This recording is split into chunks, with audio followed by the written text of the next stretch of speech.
ভারী বৃষ্টি আর ভারত থেকে নেমে আসা ঢলে আকস্মিক বন্যা দেখা দিয়েছিল সিলেটের বিভিন্ন উপজেলায়। সুরমা, কুশিয়ারা, শাড়ি ও গোয়াইন নদীর পানি বিপদসীমার উপর দিয়ে প্রবাহিত হয়েছিল। এতে করে নিম্নাঞ্চলগুলো প্লাবিত হয়ে অনেক মানুষই পানিবন্দী ছিলেন।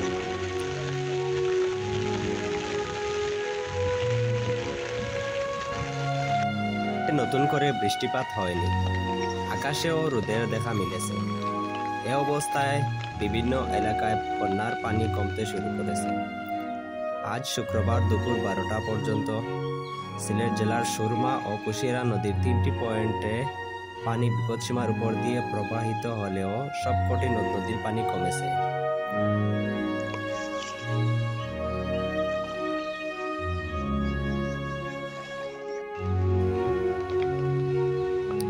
বৃষ্টি না হওয়ায় পানি কমতে শুরু করেছে। বৃষ্টিপাত আর পাহাড়ি ঢল না হলে পরিস্থিতি দ্রুত উন্নতি হবে।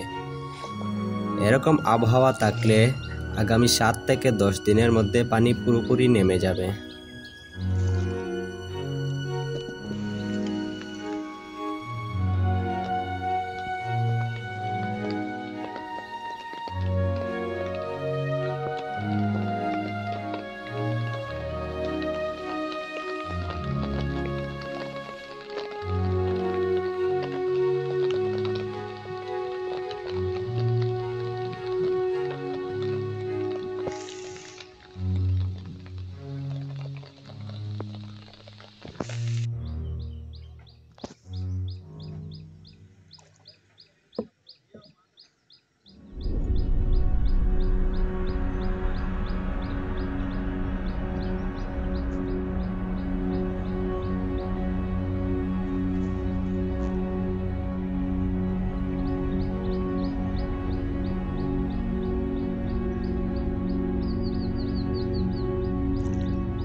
আসসালামু আলাইকুম।